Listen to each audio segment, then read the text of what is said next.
സങ്കീർത്തനം 96. യഹോവയ്ക്ക് ഒരു പുതിയ പാട്ട് പാടുവിൻ.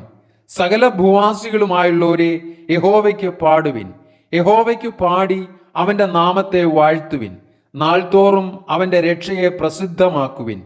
ജാതികളുടെ ഇടയിൽ അവന്റെ മഹത്വവും സകല വംശങ്ങളുടെയും ഇടയിൽ അവന്റെ അത്ഭുതങ്ങളും വിവരിപ്പിൻ.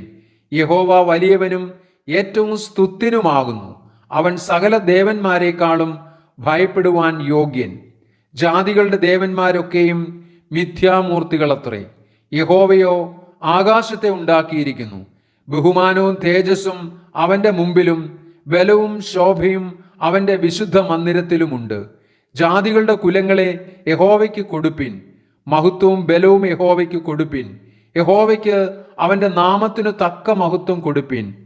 തിരുമുൽ കാഴ്ചയുമായി അവന്റെ പ്രാകാരങ്ങളിൽ ചെല്ലുവിൻ. വിശുദ്ധ വസ്ത്രാലങ്കാരത്തോടെ യഹോവയെ നമസ്കരിപ്പിൻ. സകല ഭൂവാസികളുമായുള്ളവരെ അവന്റെ മുമ്പിൽ നടുങ്ങുവിൻ. യഹോവ വാഴുന്നു എന്ന് ജാതികളുടെ ഇടയിൽ പറവിൻ. ഭൂലോകവും ഇളകാതെ ഉറച്ചു നിൽക്കുന്നു. അവൻ ജാതികളെ നേരോടെ വിധിക്കും. ആകാശം സന്തോഷിക്കുകയും ഭൂമി ആനന്ദിക്കുകയും സമുദ്രവും അതിൻ്റെ നിറവും മുഴങ്ങുകയും ചെയ്യട്ടെ. വയലും അതിലുള്ളതൊക്കെയും ആഹ്ലാദിക്കട്ടെ.